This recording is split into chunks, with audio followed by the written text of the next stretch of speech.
হুসাইন আহমদ মাদানী রহমতুল্লাহ আলাইহি ভারতের মানুষ, উনি রেলগাড়িতে এক জায়গায় সফর করতেছেন। তো ওনার রেলের সিটের পাশে এক হিন্দু সাধু বসা। এই হিন্দু সাধু বসা বেশ অনেক দূর পথ চলছে, যাইতে যাইতে কিছুক্ষণ পরে সাধু সাহেবের বাথরুমে চাপ দিয়েছে। রেলগাড়ির ভিতরে তো বাথরুম আছে, বাসে তো নাই, বাংলাদেশের বাসে এখন আমি দেখি নেই, সৌদি আরবের বাসেও বাথরুম আছে। তো এই বাথরুমে যখন চাপ দিয়েছে, এখন সাধু যাইয়া বাথরুমের ভিতরে যে দেখে যে বাথরুম লোড ভরা, বসার যোগ্য না, দেখে ফিরে চলে আসছে। তো বাথরুমে যখন চাপ দিয়েছে, তখন তো খালাস হওয়ার আগ পর্যন্ত তো শান্তি নেই। এই উড়ামুড়া করতেছে, একবার সিবে ধরে, একবার সোজা হয়, একবার বেহা হয়। এর মধ্যে আবার গেছে, আবারও যে দেখে ওই অবস্থা। বাথরুমের যত জরুরত থাকুক, ভিতরে যাই ওই অবস্থা দেখিয়া কাজ করতে পারতেছে না। আবারও এসে বসছে। 2-3 বার এরকম করার পরে মাদানী রহমতুল্লাহ আলাইহি টের পাইছে। উনি টের পাইয়া যাইয়া হুসাইন আহমদ মাদানী বাথরুমের ভিতরে গিয়ে ওই হালাত দেখিয়া উনি একটা পলিথিন, একটা প্লাস্টিক জোগাড় করে হাতে পেঁচাইয়া, তলমত চলে আসবে, মুসলমান দিশাহারা হয়ে যাবে। ওই সময় হকপন্থী উলামায়ে কেরামের কথা শুই না, যারা কলেমা পড়ে ইসলাম গ্রহণ করবে, যারা ইমানের পর ঠিক থাকবে, তাদের ইমানের দাম তোমাদের ইমানের চাইতে 100 গুণ বেশি। আল্লাহ আমাদের পিছে বেলাই আল্লাহ তাআলা হাতে ধরে ঠকাইছে। আবু লাহাব, উতবা, সাইবা, ওলীদ ইবনে মুগিরা, কাফেরদেরকে নবী বেশি বয়ান করেছে, সাহাবাদেরকে অত বয়ান করা লাগে নাই। যারাও কলেমা পড়ার তার দরকার, তারা 1-2 কথায় মুসলমান হয়ে গেছে। বাকি ওয়াজ করছে নবী কাফেরদেরকে, কিন্তু নবীর ওয়াজে তারা ইসলাম গ্রহণ করে নাই। তুমিও যদি নবীর জামানায় হইতে, মুসলমান হইতে না কাফের হইতে, তার ঠিক আছে কি? বরঞ্চ শেষকালে জন্ম নেছো, তোমার 3-4 পুরুষ আগের থেকে, 5 পুরুষ আগের থেকে মুসলমান জন্ম নেছো। তোমার আব্বার নাম আব্দুর রহমান, তোমার মার নাম রহিমা। জন্মের পরে তোমার দোয়ায় মুসাই গোসল করাইয়া, ডাইন কানে আজান আর বাম কানে ইকামত দিয়া, সর্বপ্রথম তোমার কানে আল্লাহ আল্লাহ রসুলরে শোনাই দিয়েছে। আর সেই সূত্রে তোমার কলেমা পড়ে মুসলমান হইতে সহজ হয়েছে। এই জন্য তুমি বড় ভাগ্যবান। কথা বলেন ঠিক কি ঠিক না? পাশাপাশি ফিতনার জামানায় হওয়ার কারণে তোমাদের ইমানকে আল্লাহ তাআলা তাদের ইমানের চাইতে 100 গুণ মর্যাদা দিয়েছে। এবং তোমরা যদি ফিতনার জামানায় যে সময় সুন্নাত দুনিয়া থেকে মিটে যাওয়ার সম্ভাবনা, মুসলমানদের দুর্বলতার কারণে, মুসলমানদের অলসতার কারণে, কাফেরদের অপকৌশলের চেষ্টায়, অপচেষ্টায় মুসলমানদের ভিতর থেকে সুন্নতগুলো মিটে যাওয়ার সম্ভাবনা দেখা দেবে, সেই মুহূর্তে একটা সুন্নতের পর আমল করলে তোমরা সাহাবায়ে কিরাম যারা আমার সাথে উহুদ, বদর, খন্দকে যাইয়া যুদ্ধ করে কাফেরদের মোকাবেলায় লড়াই করতে করতে গলা কাটাই দিয়া তোমাদের মধ্যে যারা শহীদ হয়েছে, এই রকম শহীদের 100 শহীদের সওয়াব একটা সুন্নতের বিনিময়ে দেওয়া হবে। দুঃখের বিষয় হলো সুবহানাল্লাহর সাউন্ড আমি আবার ওভাবে বলি না যে জোরে কোন সুবহানাল্লাহ, আরো জোরে কোন সুবহানাল্লাহ, এটা আমার বলার খুব একটা অভ্যাস না। মাঝে মাঝে ছিল অভ্যাস, এটা আমি বন্ধ করার চেষ্টা করতেছি। এই সিস্টেমে সুবহানাল্লাহ বলানো এটা সুন্নতের সেই প্রেরণা নিয়ে। যদি বলা হতো যে সাহাবায়ে কিরামদের ইমানের চাইতে তোমাদের ইমানের বিনিময়ে প্রত্যেক দিন 200 করে টাকা দেওয়া হবে, নগদ টাকা, খুশিতে লাভ দিয়ে শীত হয়ে পড়তাম। যদি বলা হতো এখানে মাহফিল শুনতে আসলে প্রত্যেককে 1 প্যাকেট গোপাল বিড়ি দেওয়া হবে, মাশাআল্লাহ।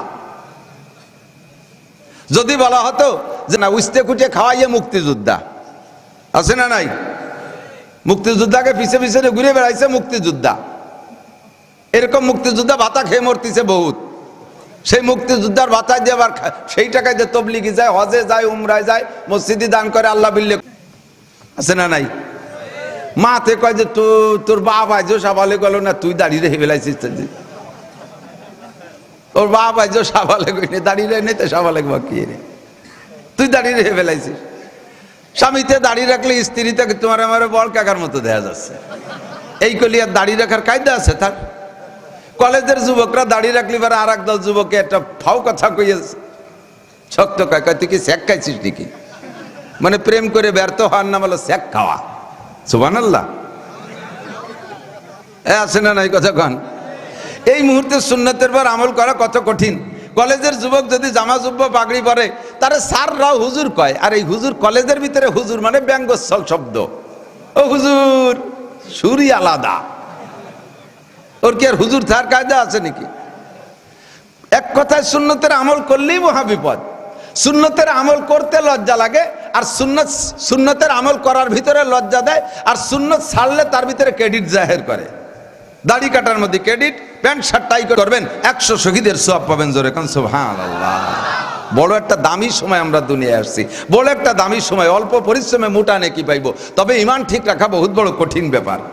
আল্লাহ তাআলা সকলের ইমান ঠিক রাখা তৌফিক দান করে, সবাই বলে আমিন। এই মাসটা আসলে সিজনালি কিছু কথা থাকে। মাগরিবের পর ঈশার পরে যে হুজুরের বয়ান শুনলাম, রংপুরি হুজুর, মানুষের মৃত্যু আগে হয় না জন্ম আগে হয়? মৃত্যু আগে না জন্ম আগে? মৃত্যু হয়ে যাওয়ার পরে জন্ম তারিখটা পিছে পড়ে যায় বেশি, মৃত্যু তারিখটা নিকটে থাকে। কথা বলেন। আপনার সন্তানটা যেদিন জন্ম নিয়েছিল সোমবারে আপনার একটা সন্তান জন্ম নিয়েছিল চাঁদের মতো ফুটফুটে, সেদিন কি খুশি লাগছিল দেখা। 16, 18, 20, 22 বছর বয়সে যে যখন কলেজ বিশ্ববিদ্যালয়ে পড়ে, সেই সোমবারেই সেই ছেলেটা মারা গেছে, সেই সোমবারেই সেই ছেলেটা মারা গেছে। এবার প্রত্যেক বছর সোমবার আসলে, ওই তারিখের সোমবার আসলে, আপনার কি সোমবারে তো সে জন্ম নিয়েছিল, যে সোমবারে আপনি মহা আনন্দ পেয়েছিলেন, মহা খুশি হয়েছিলেন, 5 মণ মিষ্টি খাওয়াইছিলেন, আর 16, 18 বছর 20 বছর বয়সের পরে যাইয়া সেই সোমবারেই ছেলেটা মারা গেছে, সেই সোমবারেই ছেলেটা মারা গেছে। এবার মারা যাওয়ার পরে যত সোমবার ওই বছর প্রত্যেক বছর আসবে ওই তারিখে, সেই তারিখে কি আপনি জন্ম তারিখ মনে করে আনন্দ উৎসব করবেন, নাকি মৃত্যু তারিখ মনে করে শোক করবেন? মৃত্যু তারিখ মনে করে শোক করবেন। কথা কোন ঠিক না? রবিউল আউয়াল মাসে ধরেই নিলাম 12 তারিখ নবী পাকের জন্ম, আনন্দের শেষ নাই, সত্যই আনন্দের শেষ নাই। লাউলা হুমা খালাকাল আফলাকা খালিকুহা লাউলা হুমা খরাজাল ইনসানু মিন আদামি।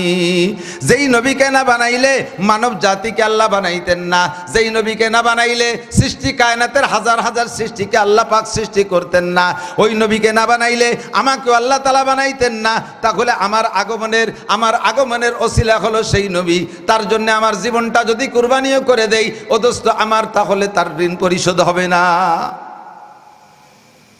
ওই নবী এসেছিলেন এই রবিউল আউয়াল মাসে, আবার নবী চলেও গেছেন রবিউল আউয়াল মাসে। একই তারিখে নবীর আগমন, একই তারিখে নবীর প্রস্থানটা হয়েছে শেষে। নবীর আগমনের তারিখটা তা নিয়ে সন্দেহ আছে, কিন্তু মৃত্যু তারিখ নিয়ে কোনো সন্দেহ নাই। 12ই রবিউল আউয়াল নবীর মৃত্যু তারিখের মধ্যে কোনো সন্দেহ নাই। জন্ম তারিখ নিয়ে 8টা রেওয়ায়াত আছে। কোন রেওয়ায়াতে আছে নবী রমজান মাসে জন্ম নিয়েছে, এটাও আসছে। হোক একই তারিখে জন্ম মৃত্যু, কিন্তু মৃত্যুটা তো শেষে। নবী পাকের জন্মের পর যে পরিমাণ আনন্দিত আমরা, তার চাইতে হাজার হাজার লক্ষ কোটি গুণ বেশি আমরা শোকাক্রান্ত নবীর ইন্তেকালে। কথা বলেন ঠিক কিনা? এই তারিখটা আনন্দের দিন না, এই মাসটাই আমাদের শোকের মাস, এই মাসটাই আমাদের দুঃখের মাস, এই মাসটাই আমাদের বেশি বেশি নবী পাকের জন্য দুরুদের মাস। এ মাসে জশ্নে জুলুসের মাস না। আমার নবী এসেছেন, আল্লাহ পাক রব্বুল আলামিন তারে কেন পাঠাইলেন? এরকম ভালো ভালো কথা অনেক মহামনীষীদের লেখা আছে। তো দুনিয়ায় অনেক বড় বড় মহামনীষী চলে গেছে, যারা এরকম ভালো বাণী, যারা এরকম নীতি কথা বহুত বলে গেছে। কেউ 10টা বলছে, কেউ 20টা বলছে, কেউ 50টা বলছে, কেউ 100 বলছে, কেউ 200 বলছে, কেউ 500 বলছে। এর চেয়ে বেশি আর খুব একটা পাওয়া যাবে না। কিন্তু আদম আলাইহিস সালাম থেকে নিয়ে কিয়ামত পর্যন্ত যত মহামনীষী আসছে আর সামনে আসবে, সমস্ত মহামনীষীর মধ্যে থেকে একটাই মহামনীষী যে সুন্দরভাবে গড়ে আমি একটা আদর্শ মানুষের পরিচয় দিয়া দুনিয়ার থেকে আমি আখিরাতের দিকে, দুনিয়ার থেকে জান্নাতের সার্টিফিকেট নিয়ে আখিরাতের দিকে রওনা দিতে পারবো। কথা বলেন ঠিক কি ঠিক না? একজন মানুষের নীতি কথা এত যে তার নীতি কথার কাছে আর কোনো কথার দরকার নাই, যার নীতি কথার থেকে ইমামে বুখারী রহমাতুল্লাহ আলাইহি 6 লক্ষ হাদিস মুখস্থ করেছে। একটু কন্যা সুবহানাল্লাহ। এ ভাই, আপনি 6টা পারেন, আপনি 600 পারেন, 6 কোটি পারেন, 6 লক্ষ হাদিস ইমাম বুখারী রহমাতুল্লাহ আলাইহি মুখস্থ করেছেন, সহিহ হাদিস। এবং তার বর্ণনার সিস্টেমই আলাদা, মুখস্থ করার সিস্টেম আলাদা। যার কাছ থেকে হাদিসটা উনি শুনেছেন, একজনের কাছ থেকে হাদিস শুনছে, ওই হাদিস শোনা পর্যন্ত ধরে নেন উনি আমার কাছ থেকে মানে একজনের কাছ থেকে শুনছে, সে আরেকজনের কাছ থেকে শুনছে, সে আরেকজনের কাছ থেকে শুনছে, চতুর্থ জন সাহাবী রসুলের কাছ থেকে শুনেছে। এই 4 জনের গোটা জীবনী উনি জানতেন, 4 জনের গোটা জীবনী জানতেন। এইরকম লক্ষ লক্ষ মানুষের জীবন ইতিহাস জানতেন। যার ইতিহাসের ভিতরে সামান্য ত্রুটি পাইছে তার কাছ থেকে হাদিস নেন নাই। ইমাম বুখারীর বাড়ি রাশিয়ার বুখারায় ওনার বাড়ি। খবর পাইছে ইরাকে এক ভদ্রলোকের কাছে একটা সহিহ হাদিস আছে, উনি পায়ে হেঁটে ইরাক চলে গেছে। যাইয়ে বহুত চেষ্টা, আমি ঘোড়াটা ধরে বাঁধতে তারপরে আপনারা বলবো। এই বলতে বলতে ঘোড়া ধরার সিস্টেম করছে কি, একটা ব্যাগের ভিতরে খাবার নিয়ে ঘোড়ারে লোভ দিয়েছে, যেভাবে লোভ দিলে ঘোড়া আসে কাছে, ওই একটা ব্যাগ ভরে খাবার নিয়ে খোল নিয়ে ঘোড়ারে লোভ দিয়েছে, ঘোড়া কাছে চলে আসে। অমনি ঘোড়ার গলায় রশি বেঁধে গাছের খুঁটির সাথে বেঁধে দিয়েছে। ব্যাগটা ধরে সরাই ঘরের মধ্যে নিয়ে গেছে, গুড়ারে খাতি দেয়নি। ইমাম বুখারী ওই দেখে আসসালামু আলাইকুম, আসি, কয় হাদিস নেবেন না? কয় না, তোর মতো ধোঁকাবাজের কাছ থেকে হাদিস নেব না। এই গুড়ারে তুই এখন না একটু পর ওই খাবারই খাইতে দিবি, তারে তুই গুড়ারে এই খাবারের ধোঁকা দিয়া, গুড়ার মতো একটা চতুষ্পদ জন্তুরে তুই খাবারের ধোঁকা দিতে পারিস, তাহলে তুই নবী পাকের হাদিসের সাথে ধোঁকাবাজি করবি, এর ভিতরে সন্দেহ কি? অথচ ওই লোকটার কাছে একটা সহিহ হাদিস ছিল, উনি আনে নাই। এইরকম বাছাই করে করে করে করে করে 6 লক্ষ নীতি কথা হাদিস সহিহ জমা করছেন, আরো বড় বড় মুহাদ্দিসিনরা আসছে। তো দোস্ত, আল্লাহ পাক রব্বুল আলামিন, ফাঁকে একটা কথা বলে নেই, সহিহ হাদিসের উপরে আপনাদের সন্দেহ আছে নাকি? কথা বলেন। আমাদের ভিতরে আসছে একদল আহলে কোরআন, ওরা হাদিস মানে না, আহলে কোরআন হাদিস মানে না। আর একদল আছে বেশি সহিহ হাদিসের ভক্ত, সহিহ হাদিস ছাড়া শুনবেই না, নিজে পড়তে পারে না সহিহ হাদিস। সহিহ হাদিস না হলে যে কথা বলবে এটা সহিহ হাদিসে আছে নাকি, যে কথা বলবো সহিহ হাদিসে আছে নাকি। আরে সহিহ হাদিসে আছে, সহিহ হাদিস তোর সহিহের মধ্যে মুড়াই দিলে তুই দেখবি না, বুঝবি না। আসার সময় এই মৌলানা ইকরাম সাহেবের জেলখানা মাদ্রাসা, মহিলা মাদ্রাসায় মৌলানা ক্লাসের মেয়েরা ওরা পড়ে, দাওরা হাদিস পড়ে। বুখারী শরীফ নিয়ে বসছি, আমিও বুখারী শরীফ পড়াই প্রায় 25-27 বছর পর্যন্ত। এরপরও এই 26-27 বছর পড়ানোর পরে মেয়েদেরকে একটা ক্লাস করাতে গেছি, আমি অপ্রস্তুত যে বসছি, আগে আমার না দেখে বুখারী শরীফের সেই হাদিসটা আবার পড়ানো সম্ভব না। তার রিডিং, তার তর্জমা, তার অর্থ, তার ব্যাখ্যা ইত্যাদিতে ভরপুর। জীবনে কোনোদিন আরবি পড়তে পারে না, কোরআন শরীফ শুদ্ধ করে পড়তে পারে না, স্কুল কলেজে লেখাপড়া করছে, কার কাছ থেকে লেখা কুটি কুটি 2-4 খান চটি বই বগলে বুখারী শরীফ নিয়ে আইছি। মশলাটা কয়েকে আমার বগলে বুখারী শরীফ আছে, দেখা দি বুখারী শরীফ, বগল ভরা বুখারী শরীফ টাইম দিয়ে বের করে। একখান বুখারী শরীফের গায়ে 7 কেজি ওজন, তোর বগলে কয়খান? গায়ে 60 কেন। 5-6 পাতায় দিয়ে বুখারী শরীফ বানাইয়া বগল ভরিয়ে বেলাইছে বুখারী শরীফ দিয়ে। ও বুখারী বগলের তে টান দেয় না, বগলের লোম টাইনি ছেড়ে তা আল্লাহ জানে। এই জাতীয় বুখারী পড়নেওয়ালার কাছে বুখারী পড়া যাবে। আল্লাহ পাক রব্বুল আলামিন নবী পাকের আখলাক সম্পর্কে আলোচনা করতে গিয়ে সূরা কলমের ভিতরে সংক্ষিপ্ত 2-1 আয়াতের ভিতরে বলছেন, সূরা কলমে শুরু করছে আল্লাহ তাআলা নুন শব্দ দিয়ে, নুন অক্ষর দিয়ে, একটা অক্ষর নুন, একেবারে শুধু নুন, একটা অক্ষর নুন। নুনের তর্জমাকে আল্লাহই ভালো জানে, আল্লাহু আলামু বিমুরাদিহি বিযালিকা, এর তর্জমা আল্লাহ জানে। ওয়াল কলাম, আল্লাহ তাআলা কলমের কসম খেয়ে বলে। এ ভাই, আল্লাহ তাআলা যদি কোনো কসম না খায় কিছু আসে যায়? আমরা কসম খাই কি জন্য? কোনো কথা বিশ্বাস করানোর জন্য কসম খাই। তা আমাদের কথা বিশ্বাস না করলে আমাদের লাভ লস আছে। আল্লাহর কথা দুনিয়ার কেউ যদি তার কথা যাতে বান্দা শোনে, এই জন্য আল্লাহ তাআলা কসম খাইলেন। আর আল্লাহ, আমরা কসম খাবো কার নামে? আমরা কসম খাবো একমাত্র আল্লাহর নামে। কার নামে? আল্লাহর নামে ছাড়া কসম খাওয়া জায়েজ নাই, রসুলের নামে কসম খাওয়া জায়েজ নাই, কোরআন দিয়ে কসম খাওয়া জায়েজ নাই। কসম হবে একমাত্র আল্লাহর নামে, আল্লাহে বিল্লাহে তাল্লাহে, আল্লাহর কসম। আর আল্লাহ কসম খাবে কার নামে? আল্লাহর চাইতে বড় কেউ নাই। এই জন্য আল্লাহ তার সৃষ্টির ভিতরে বড় বড় যেটাকে ইম্পর্টেন্ট মনে করে ওইটার দিকে তাকে আল্লাহ কসম খায়। আল্লাহর সৃষ্টি জগতের ভিতরে শ্রেষ্ঠ 5টা সৃষ্টি আছে, যেই সৃষ্টি 5টাকে আল্লাহ তাআলা নিজ হাতে সৃষ্টি করেছেন। আল্লাহ তাআলা নিজ হাতে সৃষ্টি করেছেন, তার ভিতরে একটা কলম। আর যত সৃষ্টি আছে সবগুলোকে আল্লাহ তাআলা সৃষ্টি করেছে কোন শব্দ দিয়া? ওয়াইদা আরাদা শাইআন আইয়াকুল লাহু কুন ফায়াকুন। কোনো কিছু বানাইতে হলে আল্লাহ তাআলা কুন বলেন। আল্লাহ বলছেন কুন সামান, আসমান হও, আসমান হয়ে গেছে। কুন আরদিন, জমিন হও, জমিন হয়ে গেছে। কুন শামসান, সূর্য হও, বলার সাথে সাথে সূর্য হয়ে গেছে। কুন কমারান, চাঁদ হও, হয়ে গেছে চাঁদ। কুন মালাইকা, ফেরেশতা হও, হয়ে গেছে সব ফেরেশতা। এমন করে সব সৃষ্টিকে আল্লাহ তাআলা কোন শব্দ দিয়ে বানাইছে? 5টা জিনিস আল্লাহ তাআলা তার নিজ হাত দিয়ে বানাইছে। 1 নম্বরে আল্লাহ পাকের আরশ, 2 নম্বরে আল্লাহ পাকের কলম, 3 নম্বরে আল্লাহ তাআলা তৌরাত লিখেছেন নিজ হাত দিয়া, 4 নম্বরে জান্নাতে আদন, 8টা জান্নাতের ভিতরে জান্নাতে আদন বানাইছে আল্লাহ তাআলা হাত দিয়া। 5 নম্বরে মানব জাতির মানুষের এই গলার উপরে ঠুক বানাইছে আল্লাহ তাআলা হাত দিয়া। কন্যা সুবহানাল্লাহ। নিচের বডি বানাইছে ফেরেশতা দিয়া, গলার উপরে টুক বানাইছে আল্লাহ তাআলা হাত দিয়া। বডি বানাইতে বলছে ফেরেশতাদেরকে, ফেরেশতারা বডি বানাইছে। এরপরে আল্লাহ তাআলা ফেরেশতারা আল্লাহর কাছে বলতেছে, আল্লাহ আদমকে এইটুকি নাকি? তো আল্লাহ বললেন, আদম ওইটুকু লিবারা দেখবে কি দিয়ে? তার চোখ কান কো? কয় যে আল্লাহ সেটুক বানাবো কিভাবে? আল্লাহ কয় ওইটুক তোমরা বানাইতে পারবা না। মানুষের গলার নিচে টুকের সাথে হাজার মানুষের মিল হয়ে গেলে তাতে কিছু আসে যায় না। যে কোনো একটা জায়গা এমন হতে হবে যেই জায়গার কারণে পুরো মানুষের ভিতরে পার্থক্য হবে। নিচের টুক তোমরা যা বানাইছো এতে হাজার হাজার মানুষের সাথে মিলে যাবে, সমস্যা নাই, কিন্তু উপরে যেটুক বাকি আছে ওইটুকের ভিতরে কোটি কোটি মডেলিং আছে, ওইটা তোমরা পারবা না, ওইটা আমার হাত দিয়ে বানাইতে হবে। এই জন্য আল্লাহ তাআলা মানুষের গলার উপরে টুক নিজ হাত দিয়ে বানাইছে। এই জায়গা কত মানুষ বসা আছেন, শুধু এই কয়জন না, সারা পৃথিবীতে 800-900 কোটি মানুষ আছে। এই 900 কোটি মানুষের চেহারার ভিতরে পার্থক্য আছে না নাই? এটা ফেরেশতারা পারবে না, আল্লাহ বানাইছে। আল্লাহ তাআলা কলম বানাইছে নিজ হাত দিয়ে। মা ইয়াসতুরুন, আর খাই কসম কিসের? এই কলমে যা লেখে, আল্লাহর কলমে দুইটা জিনিস লেখে, আসমানি কিতাব লিখছে আল্লাহর কলম দিয়া, আর আল্লাহর কলম দিয়ে সমস্ত মানুষের ভাগ্য লিখেছে, সমস্ত মানুষের তকদির লিখেছে। এই জন্য কলম এবং কলমে লেখার উপর আল্লাহ তাআলার খুব গুরুত্ব।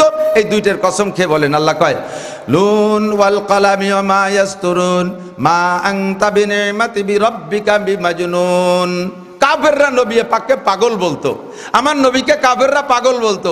আল্লাহ কসম খেয়ে বলে মুহাম্মদুর রাসূলুল্লাহ পাগল। একটু জোরে কান, পাগল? আমার নবী পাগল?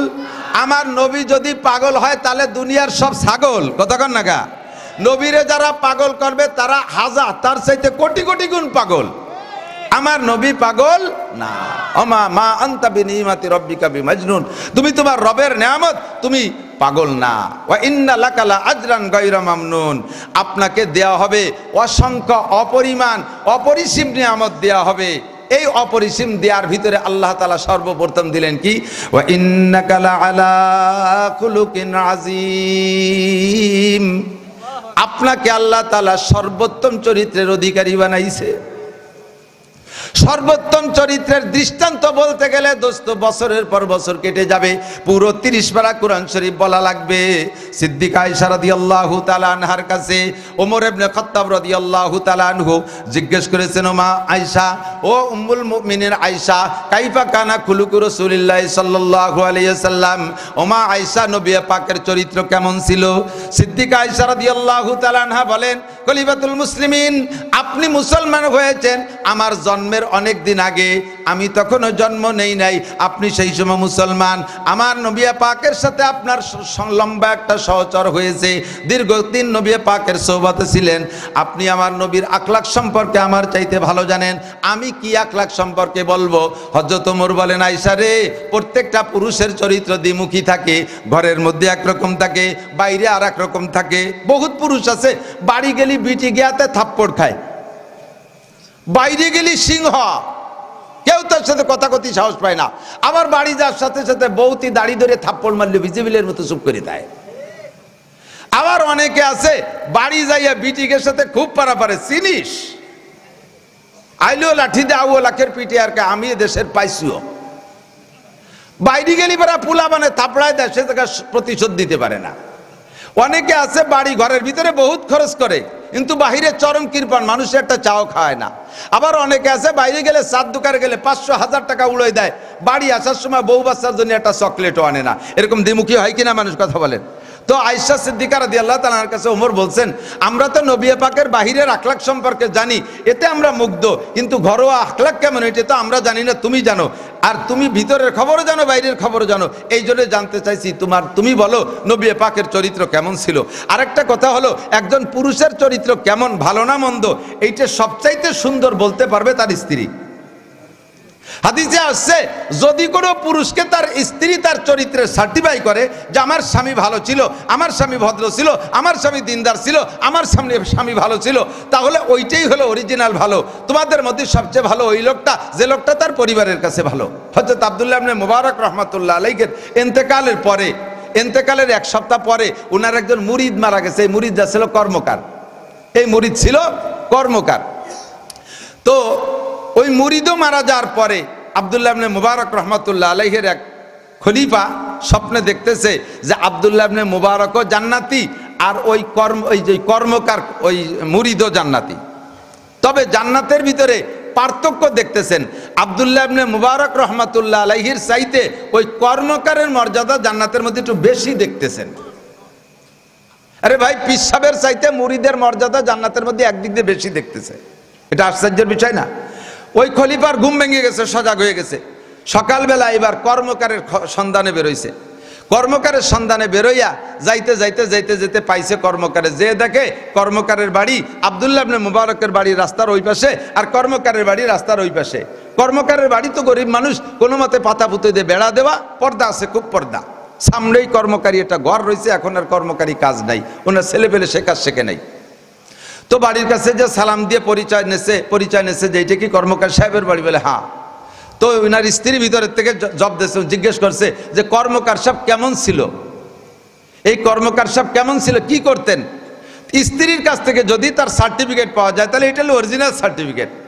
স্ত্রী জবাব দিচ্ছে, আমার স্বামী একজন মূর্খ অশিক্ষিত কর্মকার ছিলেন, লোহার কাজ করতেন, হাতুড়ি পিঠায় লোহার কাজ করতেন। তবে ওনার একটা গুণ আমি দেখেছি, সেটা হলো উনি হাতুড়ি যখন পিটাইতেন তখন হাতুড়ি উঠানোর সময় জিকিরের সাথে উঠাইতেন লা ইলাহা, মারার সময় বলতেন ইল্লাল্লাহ, লা ইলাহা ইল্লাল্লাহ। আমি জীবন ভরে দেখছি জিকির ছাড়া কোনোদিন হাতুড়ি মারে নাই। আমি দেখেছি লা ইলাহা একবার হাতুড়ি উঁচা করেছে, ইল্লাল্লাহ বলার আগে মুয়াজ্জিনের আজানের শব্দ কানে আসে, আল্লাহু আকবার। যখন মুয়াজ্জিনের আজানের শব্দ কানে আসে, লা ইলাহা কয়ে হাতুড়ি উঁচা করেছে, ইল্লাল্লাহ জবানে বলছে, হাতুড়িটা নিচায় রেখেছে, কিন্তু লোহার উপরে নামাইরা পাশে মেরে দিয়েছে, মাটিতে রেখে দিয়েছে হাতুড়ি। আমি বললাম, ওগো স্বামী, হাতুড়ি তো নিচেই ফেলাইলেন, ইল্লাল্লাহ জবানে বললেন, বরাবর যদি লোহার উপরে মেরে দিতেন তাহলে আপনার কাজ তো একটু হলেও আগাইতো। সেই হাতুড়ি নিচেই ফেলাইলেন, কিন্তু আপনি লোহার উপরে মারলেন না কেন? সঙ্গে সঙ্গে আমাকে ধমক দিয়ে বলে, না ফাকতে ইয়া মুনাফিকা, ও মুনাফিক, তুমি মুনাফিক হয়ে গেছো, তুমি আমাকেও মুনাফিক বানানোর চেষ্টা করতেছো। কই কিভাবে মুনাফিক হইলাম আর কিভাবে আপনারে মুনাফিক বানাই? কই মুয়াজ্জিন কই আল্লাহ সবচাইতে বড়, মুয়াজ্জিন কই আল্লাহু আকবার, আল্লাহ সবচেয়ে বড়। এই শব্দ আমার কানে যার পরও যদি আমি হাতুড়ি লোহার উপরে মারি, আমার কাজের উপরে মারি, প্রমাণ হবে আল্লাহর চাইতে আমার লোহা আর আমার কাজ বড়। তুমি আর নিজেও মুনাফিক হয়ে গেছো, আমারে মুনাফিক বানাইতে চেষ্টা করছো। এইটা দেখেছি আমার স্বামীর কর্মকাণ্ড। আর একটা কাজ আমি দেখেছি, রাতের বেলায় সব কাম শেষ করে আইসা ঈশান নামাজ পড়ে বিছানায় যাওয়ার আগে এক জেল কোরআন শরীফ নিয়া, আমার স্বামী কোরআন শরীফ পড়তে পারতেন না, বুকের সাথে জড়াই দইরা বারবার কানতেন, হাত উঠে আল্লাহর কাছে হাত উঠে কানতেন। হাজা আর আরবিতে বলতেন, হাদা কালামু রব্বি, হাদা কালামু রব্বি, এইটা আমার রবের কালাম। ও আল্লাহ, আমি কোরআন পড়তে পারি না, আমি কোরআন পড়তে পারি না, আল্লাহু আকবার। এইগুলো উনি বিলাপ করতেন আর কানতেন। 4 নম্বর আরেকটা কাজ দেখেছি, উনি মাঝে মাঝে বলতেন, আল্লাহ, আব্দুল্লাহ ইবনে মুবারক কত বড় বুজুর্গ মানুষ, দিন রাত ভরে কিতাবাদি পড়ায়, কোরআন হাদিস নিয়ে পড়ে থাকে, রাতের বেলা তাহাজ্জুদ করে, জিকির করে, ফিকির করে, কত ধর্মের কাজ করে। কিয়ামতের ময়দানে আব্দুল্লাহ ইবনে মুবারকের মর্যাদা কত বেশি হয়ে যাবে। আমার মতো কর্মকার কোন জঙ্গলে পড়ে থাকবো, আমার চাইতে উনি বড় দামি হয়ে যাবে। এই বলে নিজেকে নিজে ছোট জানতেন, আব্দুল্লাহ ইবনে মুবারককে বড় জানতেন। এই 4টে কাজ আমি দেখেছি। ভদ্রলোক চলে গেলেন খবর শুই না, পরের রাত্রে আবার স্বপ্নে দেখে কর্মকারকেও দেখে জান্নাতে, আব্দুল্লাহ ইবনে মুবারককেও দেখেন জান্নাতে। ওই স্বপ্নের ভিতরে আব্দুল্লাহ ইবনে মুবারক রাহমাতুল্লাহ আলাইহিকে জিজ্ঞেস করছে, ওগো আল্লাহর ওলি, আপনিও জান্নাতি, কর্মকারও জান্নাতি, সে তো আপনার মুরিদ, আপনি তো আপনার পীর। আমার মনে হয় যেন জান্নাতের ভিতরে আপনার চাইতে কর্মকারের মর্যাদা কোনো একদিক দিয়ে একটু বেশি বেশি মনে হচ্ছে। এর কারণ কি? আব্দুল্লাহ ইবনে মুবারক জবাব দিলেন, বাবা, এর কারণ হলো ওই কর্মকার নিজেরে নিজে ছোট জানতো, জীবন ভরে আমাকে বড় জানতো, আমাকে বড় জানতো, আলেমুল আমাকে সম্মান করতো, বড় জানতো। এর কারণে আল্লাহ পাক রব্বুল আলামিন জান্নাতের মধ্যে তার পদমর্যাদা বাড়াই দিছে। হে আমার প্রাণ প্রিয় যুবকরা, ভালো করে মনে রাখবি, বিশেষ করে সামনে আসতেছে নির্বাচন। আমলীগ করো, যুবলীগ করো, ছাত্রলীগ করো, যুবদল করো, ছাত্রদল করো, রাজনৈতিক যে কোনো দল তোমার ভালো লাগে তুমি করতে পারো। কারণে বড় বড় নেতাদের পালায় পইড়া তুমি কখনো ওলামায়ে কেরামের সাথে বেয়াদবি করবা না, শক্ত কথা বলবা না, তোমার রাজনীতি তুমি করবা, তোমার নেতা তোমারে কিয়ামতে বাঁচাইতে পারবে না। কথা বলেন ঠিক কি ঠিক না? যদি বেয়াদবি করো আল্লাহর গজবে পইড়া যাইবা। মাদ্রাসার ছোট ছোট পোলাপান দেখতে তারে ছোট মনে হচ্ছে, ওর সাথে কিন্তু শেষ রাত্রি মালিকের সাথে একটা লাইন আছে, তুমি রাতের অন্ধকারে শেষ রাত্রে ঘুমাইয়া থাকো, বেলা 8টা 9টার আগে ঘুম থেকে উঠো না। প্রত্যেকটা মাদ্রাসার ছাত্ররা রাত 3টের পরে আর বিছানায় থাকে না, 3টে 3:30 হলে উঠে যায়, ওযু কালাম কইরে 2 রাকাত পড়ে যদি তোমার নামে মালিকের কাছে টেলিফোন করে, তুমি বেশি দিন লাস্টিং করতে পারবা না, বেশি দিন টিকতে পারবা না। তোমার নেতা তোমার ডাক্তার কবিরাজ দেখায় বাঁচাইতে পারবে না। নেতার নিজের পাছানি অমাবস্যা শুরু হয়ে যাইবে, তোমারে বাঁচাবে কিভাবে? কাজেই নেতার ধোঁকায় পইড়া, নেতার প্রভাবে পইড়া, দলের প্রভাবে পড়ে উলামায়ে কেরামের সাথে বেয়াদবি করবা না। আলেম উলামা তালবে ইলমকে সম্মান করবা। ওই আলেম নিজের জান্নাতে যে মর্যাদায় থাকবে, তাকে ভালোবাসা শ্রদ্ধা করার কারণে তুমি তার চাইতে বেশি সম্মান জান্নাতে পাইবা।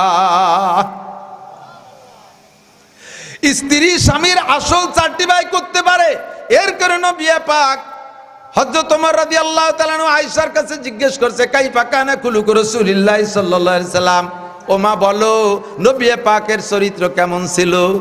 হযরত আয়েশা বলেন, ইয়া আমিরাল মুমিনিন আলা তাকরাউল কোরআন। খলিফাতুল মুসলিমিন, আপনি এত বড় রাজা, এই হযরত ওমরের রাজত্ব কত বড়, তার রাষ্ট্রের আয়তন ছিল 2,40,00,000 বর্গমাইল। কন্যা সুবহানাল্লাহ। এত বড় দেশের প্রেসিডেন্ট, এবং জান্নাতের ভিতরে হযরত ওমরের ঘর নবী নিজে সচক্ষে দেখে আসছেন জান্নাতের ভিতরে। সেই ওমর রাদিয়াল্লাহু তাআলা আনহু এত বড় আলেম, সে কোন নবীর আখলাক জানে না। তাকে জিজ্ঞেস করছে, আপনি কোরআন পড়েন? কোরআন তো পড়ি, কোরআন দিয়ে কি বুঝবো? কয় যে কানা খুলুকুহুল কোরআন, 30 পারা কোরআন শরীফ যা বিশ্বনবী মুহাম্মদুর রাসূলুল্লাহর চরিত্র। কন্যা সুবহানাল্লাহ। এই জন্য আল্লাহ পাক বলেন, লাকাদ কানা লাকুম ফি রাসূলিল্লাহি উসওয়াতুন হাসানা, নবীর মধ্যে রয়েছে তোমাদের উত্তম আদর্শ। এ আমার যুবক ভাই এদিক তাকাও, নবী পাকের আদর্শ বলে শেষ করা যাবে না। নবী পাকের কাছে ইহুদি মেহমান আসছে, নবী পাকের কাছে ইহুদি মেহমান আছে মদিনায় যাওয়ার পরে, চরম বিয়াদব মেহমান একটা। এই ইহুদি তো ইহুদি, ও আসছে বাড়ির থেকে পাক্কা পরিকল্পনা করে, বুখারী শরীফের হাদিস, পাক্কা পরিকল্পনা করে যে রাতের বেলা মুহাম্মাদের বাড়ি মেহমান হব, আর মুহাম্মাদের স্বভাব মেহমানদারি করা। আর ও বড় কায়দা মতো গাড়ল, জম্মের খা খাতিবারে, কয় যে আজকে রাত্রে মেহমানদারিতে মুহাম্মাদের বাড়ি মেহমান হব, যত খাবার আছে সব খাইয়ে সাফ করে দেবো, মুহাম্মাদের না খায় রাখবো। আর খাবার যখন ওভারলোড হয়ে যাবে, বেশি খাওয়া হয়ে যাবে, তখন তো পেট খারাপ হবে, যে ঘরে সুতি দেবে ঘর নষ্ট করে থুই আসবো। তরবারি একখান নিয়ে গেছে গোপনে সাইরা, যদি সুযোগ পাই তাহলে মুহাম্মাদের জবইও দিয়ে আসবো। কন্যা নাউজুবিল্লাহ। এই প্ল্যান প্রোগ্রাম নিয়ে যাইয়া মেহমান সাজছে রাতের বেলা, নবী পাক তারে সত্যি খাওয়াইছে, ঘরে যা ছিল সব খেয়ে ফেলাইছে, ঘরের সবাই না খাওয়ার মতো, পেট ভরে কায়দা মতো লোড দিয়ে খাইয়া এরপরে হুজুর শুয়াই দিয়েছে রুমের ভিতরে। শুয়াইছে তো রাত্রে পেট খারাপ শুরু হয়ে গেছে, পায়খানা করিয়ে, ইচ্ছা করলে তো বিছানাতে নামিয়েও পায়খানা করতে পারে, তা না করে বিছানা সব শেষ করে ফেলাইছে। বিছানা নষ্ট কষ্ট করে তুইয়া শেষ রাত্রে এবার পলান দেশে, পলান দিবি তো দেশে তরবারি খান ফেলাই থুয়ে গেছে। ও লোক চলেই গেছে, নবী শেষ রাত্রে উঠে যায় তার খবর নিতে গিয়ে দেখে লোকটা বিছান পাটি সব নষ্ট করে থুইছে। হুজুর বড় আফসোস, হারে আমার মেহমান, আমি যথোপযুক্ত মেহমানদারি করতে পারিনি, তার খোঁজ খবর নিতে পারি নাই, বিধায় আজকে সেইভাবে পায়খানা করে টরে নষ্ট করছে। কি কষ্ট নাই তার হয়েছে, আল্লাহ কি কষ্ট আমার মেহমানের হয়েছে। এই দুঃখ আফসোস কিছুক্ষণ করে নিজে হাতে সেই বেড বিছানা পরিষ্কার করতেছে, তরবারি খানটা সুন্দর করে দুই আগে ঝুলাই তুইছে, পায়খানা তার তরবারি ভরে বাহাইছে। ও লোক যাইয়া কদ্দুর যাওয়ার পরে ওর বিছান পাটি নষ্ট করছে এই ভয় না, ওর তরবারির মোহাব্বতে ফিরে আইছে, যে তরবারি তো থুয়ে যাওয়া যাবে না। যখন কাছে আসছে এর মধ্যে সাহাবায়ে কেরাম সব চলে আসছে, আইসে দেখে যে এই ঘটনা। তো বলতেছে, হুজুর কেমন কথা? হুজুর বলে যে কেমন কথা, আমিও তো আফসোস করতেছি। বলতে বলতে সে মেহমান চলে আসছে, আর হযরত ওমর হাজির। দানি ইয়া রাসূলুল্লাহ আজরিবু উনুকা হাদাল মুনাফিক, হুজুর আমারে ছাড়ে নেই, মুনাফিকের ঘেটি কেটে ফেলাই দেবো। বেয়াদবি করে বিছান পাটি নষ্ট করছে। হুজুর বলেন, সাবধান, তুমি মেহমানের ঘেটি কাটবা, ঘাড় কাটবা, গর্দান কাটবা। হুজুর দৌড়ে গেছে তার তরবারি খান দিতে, বাবা এই যে তোমার তরবারি নিয়ে যাও, তুমি তরবারি ফেলে রেখে গেছো, তুমি মাফ করে দিও, রাত্রে এত কষ্ট করছো, আমি তোমার যত্ন করতে পারিনি, খোঁজ নিতে পারিনি, তুমি আমার মাফ করে দিও, আর এই যে তোমার তরবারি নাও। হুজুর এভাবে বিনয় প্রকাশ করতেছে, আর হযরত ওমর কার ঘাড় কেটে ফেলাবো। তো হুজুর বলতেছেন, ওমর তোমরা তো দায়িত্ব ছিল যে আমি খবর না নিতে পারলে আমার মেহমান তোমরা একটা রাত্রে খবর নিবা, তা না নিয়ে তার গর্দান কাটতেছে, লোকটার কত কষ্ট হয়েছে। হুজুর এই কয়, ওমর ওই কয়, আর ও দাঁড়ায় দাঁড়ায় দেখে, সঙ্গে সঙ্গে তরবারিটা রেখে পায়ের কাছে রেখে কলেমা পড়ে ফেলাইছে, লা ইলাহা ইল্লাল্লাহু মুহাম্মাদুর রাসূলুল্লাহ। ও দোস্ত, আমার নবীর আখলাক শুধু ও পর্যন্তই শেষ না। আমি সেদিনকে পড়তেছিলাম হুসাইন আহমদ মাদানী রহমাতুল্লাহ আলাইহি, আমাদের বাংলাদেশের বহুত বড় বড় উলামায়ে কিরামের উস্তাদ, আহমদ শফি সাহেব হুজুরের উস্তাদ, শামসুল হক ফরিদপুরি রহমাতুল্লাহ আলাইহি উস্তাদ, আবুল হাসান যশোরী হুজুর রহমাতুল্লাহ আলাইহির উস্তাদ, হাফিজ হুজুর রহমাতুল্লাহ আলাইহির উস্তাদ। তৎকালীন ভারতবর্ষ থেকে ইংরেজদেরকে তাড়াও এই আন্দোলনের অগ্রনায়ক হুসাইন আহমদ মাদানী রহমাতুল্লাহ আলাইহি, ভারতের মানুষ। উনি রেলগাড়িতে এক জায়গায় সফর করতেছেন, তো ওনার রেলের সিটের পাশে এক হিন্দু সাধু বসা। এই হিন্দু সাধু বসা বেশ অনেক দূর পথ চলছে, যাইতে যাইতে কিছুক্ষণ পরে সাধু সাহেবের বাথরুমে চাপ দিয়েছে। রেলগাড়ির ভিতরে তো বাথরুম আছে, বাসে তো নাই, বাংলাদেশের বাসে এখন আমি দেখি নেই, সৌদি আরবের বাসেও বাথরুম আছে। তো এই বাথরুমে যখন চাপ দিয়েছে, এখন সাধু যাইয়া বাথরুমের ভিতরে যে দেখে যে বাথরুম লোড ভরা, বসার যোগ্য না, দেখে ফিরে চলে আসছে। তো বাথরুমে যখন চাপ দিয়েছে, তখন তো খালাস হওয়ার আগ পর্যন্ত তার শান্তি নেই। এই উড়ামুড়া করতেছে, একবার সিবে ধরে, একবার সোজা হয়, একবার বেহা হয়। এর মধ্যে আবার গেছে, আবারও যে দেখে ওই অবস্থা। বাথরুমের যত জরুরত থাকুক, ভিতরে যাই ওই অবস্থা দেখিয়া কাজ করতে পারতেছে না। আবারও এসে বসছে, 2-3 বার এরকম করার পরে মাদানী রহমাতুল্লাহ আলাইহি টের পাইছে। উনি টের পাইয়া যাইয়া হুসাইন আহমদ মাদানী বাথরুমের ভিতরে গিয়ে ওই হালাত দেখিয়া উনি একটা পলিথিন, একটা প্লাস্টিক জোগাড় করে হাতে পেঁচাইয়া বাথরুমের নর্দমার ভিতরে কাগজপাতি যে জমা হয়ে গেছে, এই জন্য আটকে গেছে, ওইটাকে হাত ঢুকোই দিয়া ভিতরে ওইটা গুঁতো মেরে পরিষ্কার করে দিয়ে, এরপরে পানি দিয়ে পরিষ্কার করে সুন্দর করে ধুয়ে সাফ করে দিয়ে আইসা সাধুকে বলতেছে, দাদা আপনি মোড়ামুড়ি করতেছেন কে? কয় যে আমার খুব কষ্ট হচ্ছে, বাথরুমে চাপ দিচ্ছে খুব। কয়তে বারবার গেলেন, কয় যে বাথরুমের ভিতরে বসার পরিবেশ নাই। কয় যান, পরিবেশ আছে। কয় না পরিবেশ আমি মাত্র আসছি, আমি তার পরে আসছি। মাদানী কয় আমি তার পরে আসছি, আপনি যার পরে আসছি, পরিবেশ হয়েছে যে দেখেন।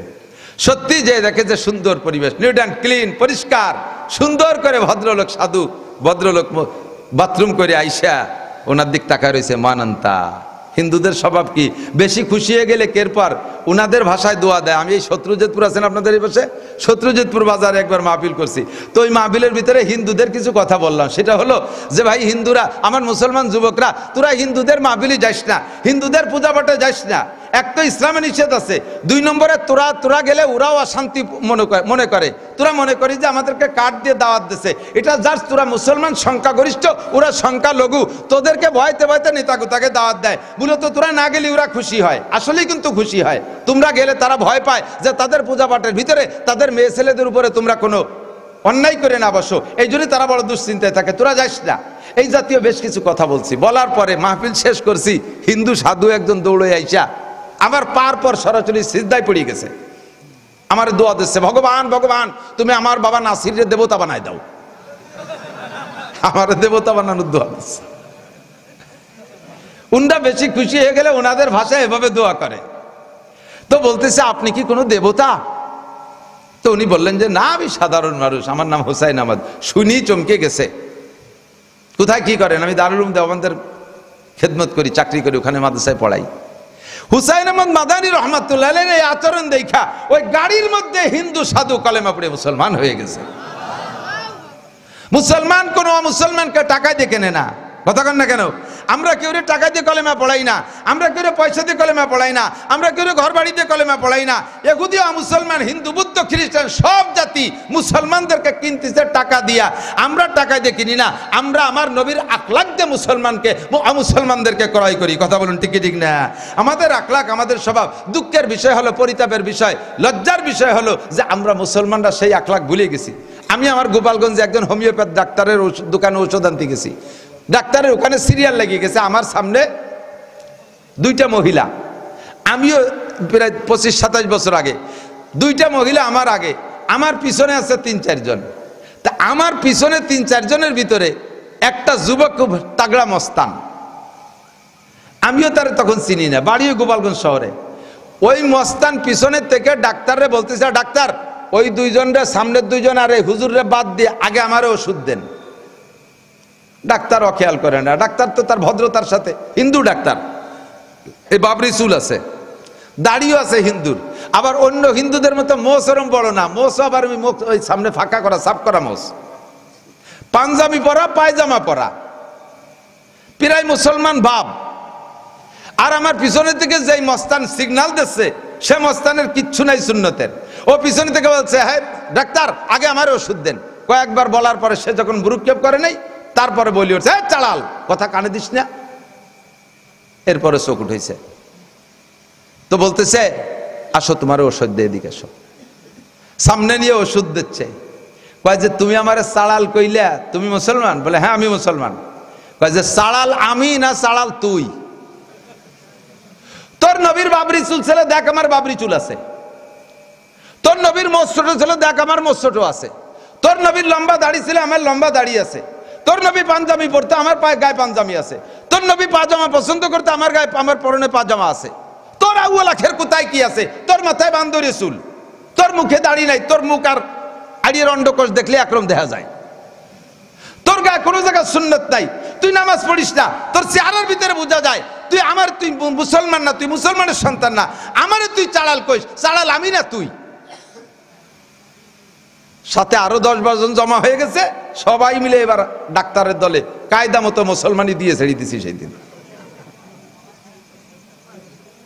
ও মুসলমান, তুকো যাওয়া সুন্নতে আহমদ কো যা बा मोहम्मद का बुआद निस्बत तुरा कल्ब में सूज नहीं रूह में एहसास नहीं कुछ भी पैगाम मोहम्मद का तुझे पास नहीं। बहुत मुसलमान আছে মাহফিল বন্ধ করার জন্য পাইতারা দেয়, বহুত মুসলমান আছে মসজিদের বিপক্ষে কথা বলে, বহুত মুসলমান আছে মাদ্রাসার বিপক্ষে কথা বলে, বহুত মুসলমান মাদ্রাসা করতে দেয় না। আমার জানা আছে বহুত হিন্দু ভাইরা লক্ষ লক্ষ টাকা মাদ্রাসায় দেয়, দুনিয়ার কোনো উদ্দেশ্য নয়, দুনিয়ার কোনো উদ্দেশ্য নয়। আপনাদের আপনাদের আপনাদের আশেপাশের কোনো এক জেলার একজন এসপি সাহেবের কথা আমি বলি, ওনার অধীনের একজন দারোগা সাহেব আমাকে ফোনে জানাইতেছে, হুজুর বহুত মুসলমান এসপির অধীনে চাকরি করেছি, বর্তমান আমার যে এসপি সাহেব তার প্রশংসা আমি করে সারতে পারবো না।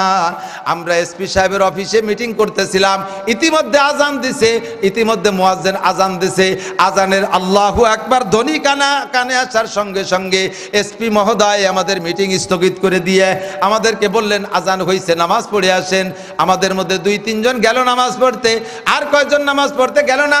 আজান চলতে তালে আছে, এসপি সাহেব নিচুমুখী মুখ দিয়ে কি বলে তা জানি না, কিন্তু দেখতেছেন উনি ওনার সামনে 3-4 জন ওসি, কয়েকজন দারোগা মোবাইল টিপাটিপি করতেছে আর গল্প করতেছে, এরা সবাই মুসলমান। আজান শেষ হয়ে যাওয়ার পরে এসপি সাহেব ওই পুলিশদেরকে ধমক দিছে, তোমরা কিসির মুসলমান, তোমরা কিসির মুসলমান? মুয়াজ্জিন কয় আল্লাহু আকবার। আমি বইতে পড়েছি মুয়াজ্জিন যখন আল্লাহু আকবার বলবে, শ্রোতারা আল্লাহু আকবার বলবে, মুয়াজ্জিন আশহাদু আল্লা ইলাহা ইল্লাল্লাহ বলবে, শ্রোতারা আশহাদু আল্লা ইলাহা ইল্লাল্লাহ বলবে, মুয়াজ্জিন আশহাদু আন্না মুহাম্মাদুর রাসূলুল্লাহ বলবে, শ্রোতারাও তাই বলবে।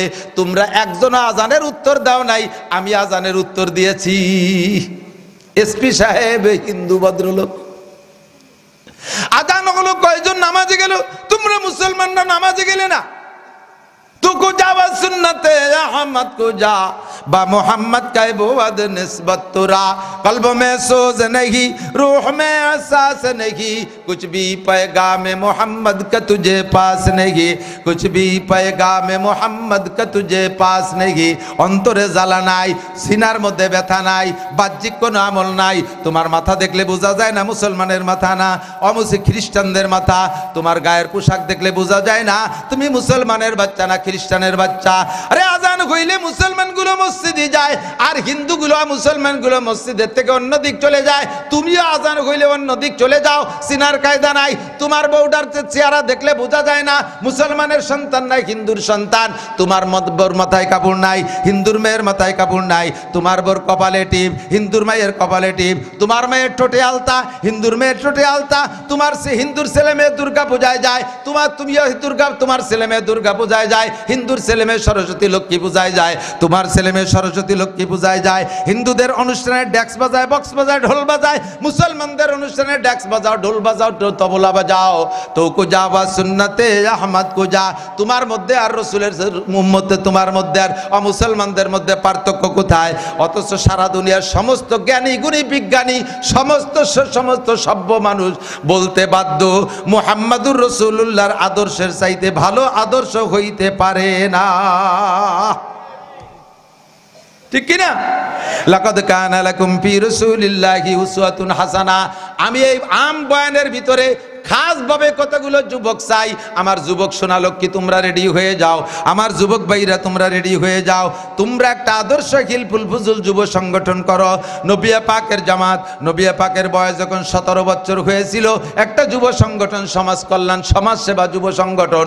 তোমাদের এই যুবকদের সংগঠনের মাধ্যমে সিদ্ধান্ত হবে আমরা এই সমাজে অন ইসলামিক কার্যকলাপ কিছু হতে দেব না, মুসলমানি অনুষ্ঠানে গান বাজনা হইতে দেব না, বিয়ের অনুষ্ঠানে বক্স ট্যাক্স বাজাইতে দেব না, এলাকায় যৌতুক একেবারে চরমতরে যৌতুক পদ্ধতিকে তাড়িয়ে দেব। অনেক বাড়ি আছে অল্প বয়সী 2-3টে বাচ্চা হওয়ার পরে মহিলারা বিধবা হয়ে যায়, আছে না এরকম বিধবা? কেউ বাপের বাড়ি চলে যায়, কেউ স্বামীর বাড়ি থেকে যায় কষ্ট করে বাচ্চা দুটো নিয়ে। বাপের বাড়ি যারা যায় সেটা বাপের বাড়ি আলারা বাপ ভাইতে তারা হেফাজত করে, কিন্তু স্বামীর বাড়ি যারা থেকে যায় বুড়ো বুড়ো শ্বশুর শাশুড়ি তারা অতটা খবর রাখতে পারে না। এই বিধবা মহিলাদের খোঁজ খবর নেওয়ার জন্য জনসেবক জনদরদি 2-3 জন যুবক খুব মেহনত করে, একসাথে যায় না, পাল্টায় যায়। রাত 12টার সময় সেই বাড়িতে বেরোইছে, এই তুই বাড়িতে বেরোলি কা? কয় ভাবির কেউ নাই, ভাবির কেউ নাই, তাই একটু খবর নিতে গেছিলাম। কি হয়েছে? ভাবির মাথা ধরছে, এই জন্য মাথা মেসেজ করে দিতে গেছিলাম। ভাবির মাথা ব্যথাচ্ছে, মেসেজ করে দিতে গেছে। দাতাল, তোর ওই বাড়ি যার অনুমতি দিছে? তোর ওই বাড়ি যার অনুমতি দিচ্ছে কিনা? একজন যুবক একজন নারীকে নির্জন হইলে লা ইয়াখলুনা রাজুলুন বিইমরাতিন ইল্লা কানা সালিসুহুমা শাইতান, এই জাতীয় লুচ্চ বদমাইশ যেগুলো আছে তাদেরকে যাতায়াত বন্ধ করার জন্য আমার এক রাত্রি বয়ানে হবে না, বুড়োরাও পারবে না। বুড়োরা অসুস্থ মানুষ, এইগুলো খবর নেবে কি করে? এগুলো তোমরা পারবা। যতক্ষণ পর্যন্ত এইগুলো বন্ধ না করবা অতক্ষণ পর্যন্ত আল্লাহর রহমত আসবে না। দুনিয়াটা জেনার সাইলাব হয়ে গেছে, দুনিয়াটা জেনার সাইলাব হয়ে গেছে। জেনা যত বেশি হয় তত আল্লাহর গজব বাড়ে, আর জাকাত যত বন্ধ হয় তত আল্লাহর রহমতের বৃষ্টি কমে যায়। জাকাত বন্ধ করে দিলে রহমতের বৃষ্টি কমে যায়, আর জেনা বাড়িয়ে গেলে আপদ বিপদ বেড়ে যায়। আল্লামা জালালউদ্দিন রহমাতুল্লাহ আলাইহি, রুমি রহমাতুল্লাহ আলাইহি বলেন, যত মানুষের জাকাত বন্ধ করে দেবে, হাদিসের কথা, তত আল্লাহর রহমতের বৃষ্টি বন্ধ হয়ে যায়। জেনা বাড়িয়ে গেলে বালা আম হয়ে যায়। আরে আগে ছোটবেলায় দেখতাম আঞ্চলিক বালা, এক এলাকায় কলেরা লাগছে, ওই এলাকা ধরে কলেরা অন্য এলাকায় হতো না। এক এলাকায় এক গ্রামে বসন্ত গুটি শুরু হয়েছে, ওই গ্রামে বসন্ত গুটি, অন্য গ্রামে দেখতাম না। কিন্তু ইবাইরে বালা করোনা মরোনা জিডাই হচ্ছে, এটা আন্তর্জাতিক। কথা কন না কেন? জাপানেও জেনা আছে না নাই? আমেরিকায় জিনা আছে, ভারতে জিনা আছে, সৌদি আরবে জিনা আছে, কাতার কুয়েত জিনা আছে, মুসলিম বিশ্বে জিনা আছে, অমুসলিম বিশ্বে জিনা আছে। জিনাটা আম হয়ে গেছে, আল্লাহ তাআলা বালাও আম করে দিয়েছে। ডায়াবেটিস, এটা কি খালি নড়াইল দেয় না, সারা বাংলাদেশে আছে ডায়াবেটিস। সারা পৃথিবীতে ডায়াবেটিস আছে না নাই? এরকম আরো বহুত রোগ আছে যেগুলো আসমানি বালা, সারা দুনিয়া জুড়িয়ে গেছে। এর কারণে তোমরা এলাকাটাকে শান্ত করবা, একটা মাদ্রাসার ওসিলা করে এটা মাদ্রাসাকে তোমরা মার্কাজ বানাবা, উলামায়ে কেরামের কাছ থেকে ফতোয়া নিবা, এদের কাছ থেকে মশালা শুনবা, শরীয়তের বিধিবিধান একটু মুসলমানি দিয়ে 3 দিন ব্যাপী মাইক বাজাইয়া আল্লাহু আকবার গানে গানে কাটছে একটু চামড়া আদায় করছে, একটা সুন্নত তরক করে হাজার হাজার ফরজ। কথা কন না কেন? মুসলমানি নিয়া কি সুন্নাত, মুসলমানি নিয়া সুন্নাত। তাও সুন্নতি টাইম আছে, সে সময় নেই। সুন্নতি টাইম হলো 7 বছর বয়সের মধ্যে বাচ্চা কাচ্চারে খাতনা করানো।